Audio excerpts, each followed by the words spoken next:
1 سال پہلے بھی ان کو پاکستان تحریک انصاف پہ دفعہ 144 لگانی پڑتی تھی, 1 سال کے بعد بھی ان کو لگانی پڑ رہی ہے, اور اس سے پہلے بھی یہ لگاتے رہے ہیں.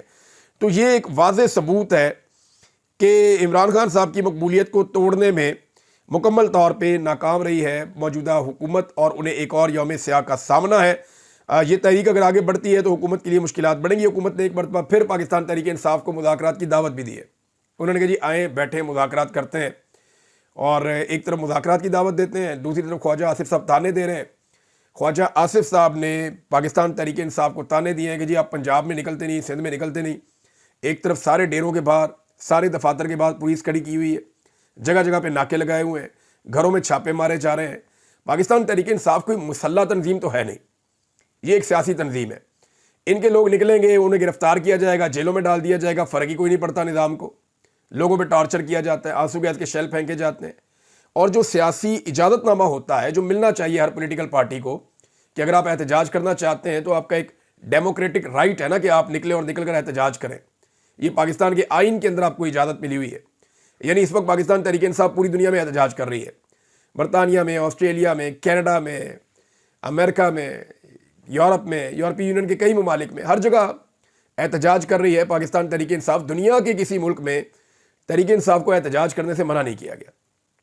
لیکن پاکستان جہاں پہ دھاندلی ہوئی ہے, جہاں پہ سب سے ضروری ہے کہ یہاں پہ احتجاج کیا جائے, تو اس ملک میں منع کر دیا گیا کہ یہاں پہ آپ احتجاج نہیں کر سکتے.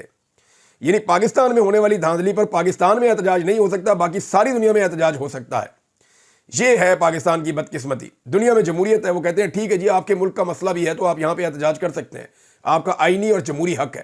لیکن جس ملک کے اندر یہ حق چھینا گیا, لوگوں کا مینڈیٹ چھینا گیا, وہاں پہ لوگ جب نکلتے ہیں احتجاج کرنے کے لیے تو وہاں پہ ان پہ سختی کی جاتی ہے, مقدمات درج کیے جاتے ہیں. ابھی حالیہ حمزہ پہ مزید 7 مقدمات درج کر دیے گئے ہیں. خواجہ آصف صاحب کی میں بات کر رہا تھا, ایک طرف انہوں نے تانا دیا تو بعد میں صاحبزادہ حامد رضا صاحب نے اس پہ جواب دیا. انہوں نے کہا جی کہ آپ پولیٹیکلی اجازت دیں نا ہمیں, جیسے ساری پولیٹیکل پارٹیز کو اجازت ہوتی ہے تو ہم آپ کو کر کے دکھائیں, لوگوں کو نکال کے دکھائیں. ایک طرف فسطائیت ہے, جبر ہے, ظلم ہے, لوگوں کو دبایا ہوا ہے.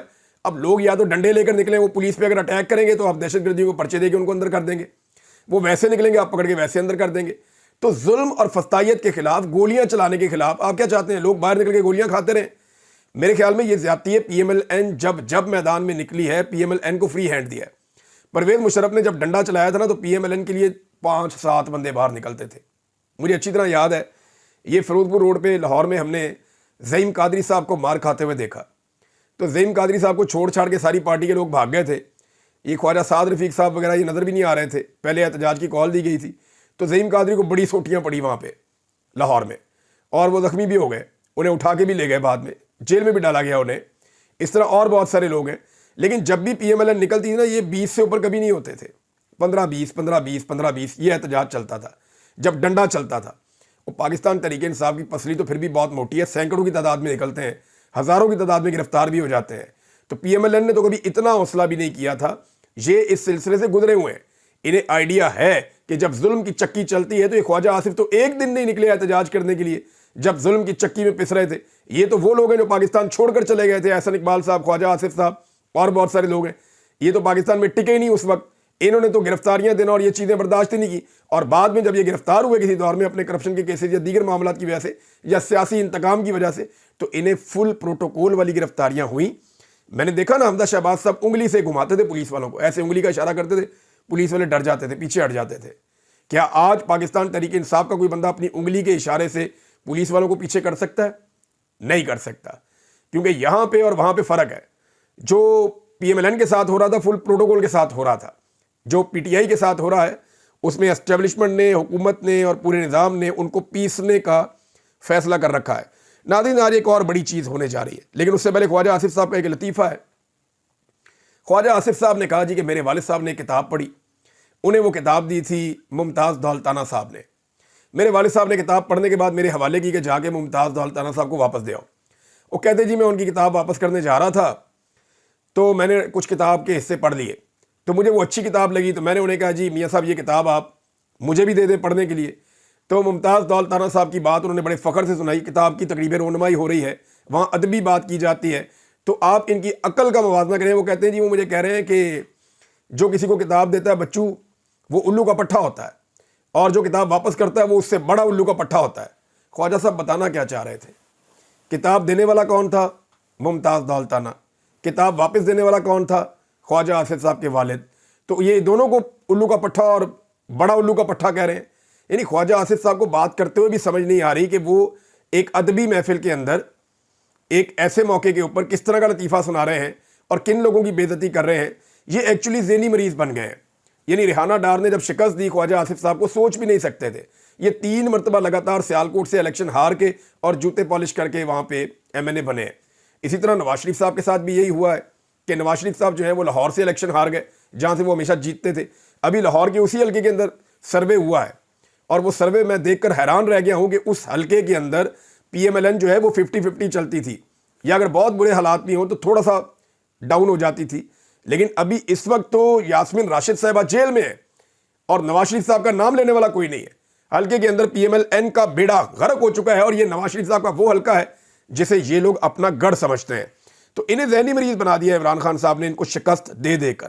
ابھی عمران خان صاحب کا ایک اور ڈیولپمنٹ ہے، میں آپ کو پہلے ہی بتا دیتا ہوں جو سامنے آنے والا ہے. ڈیولپمنٹ یہ ہے کہ عمران خان صاحب نے ایک خط لکھا تھا آرمی چیف کو. اس خط کا کوئی مثبت جواب نہیں آیا. میں پریکٹیکلی آپ کو بتاؤں کہ جو آف دی ریکارڈ اس کا جواب آیا پارٹی کے پاس، وہ کوئی مثبت جواب نہیں ہے. تو اب عمران خان صاحب نے ایک خط اور لکھ دیا. یہ آج کے دن میں زیادہ امکانات ہیں کہ عمران خان صاحب کا خط دوبارہ سے کھلا خط آرمی چیف کو پہنچ جائے گا. ایسا نہیں ہے کہ کوئی ڈاکیا لے کر جائے گا، جا کر آرمی چیف صاحب کو دے گا کہ سر یہ آپ کے نام خط ہے، عمران خان صاحب نے بھیجا ہے. ایسے نہیں ہوگا. یہ اوپن لیٹر ہے، کھلا خط ہے. ساری قوم اس کو پڑھ لے گی کہ عمران خان صاحب نے پہلے آرمی چیف کو کیا کہا تھا، اس کا جواب جس طرح کا ہے. پھر اس کے بعد عمران خان صاحب نے دوسرا جو خط لکھا ہے وہ ذرا تھوڑا سخت ہے، ان کے الفاظ بھی سخت ہیں، اس کے اندر گلا شکوہ بھی تھوڑا سخت ہے. تو پہلے سے اس کی انٹینسٹی زیادہ ہے. مجھے اس خط کے حوالے سے کچھ نکات پتہ ہیں اور پہلے سے ملتے جلتے ہی ہیں. جو پہلے عمران خان صاحب نے باتیں کی تھیں وہی باتیں ریپیٹ ہوں گی، لیکن اس مرتبہ خط پہلے کی طرح زیادہ نرم نہیں ہوگا، تھوڑی سی اس کی انٹینسٹی زیادہ ہوگی. اور مجھے لگتا ہے کہ عمران خان صاحب اب خط لکھتے رہا کریں گے آرمی چیف کو جب تک کہ خط کا صحیح طرح جواب نہیں آ جاتا.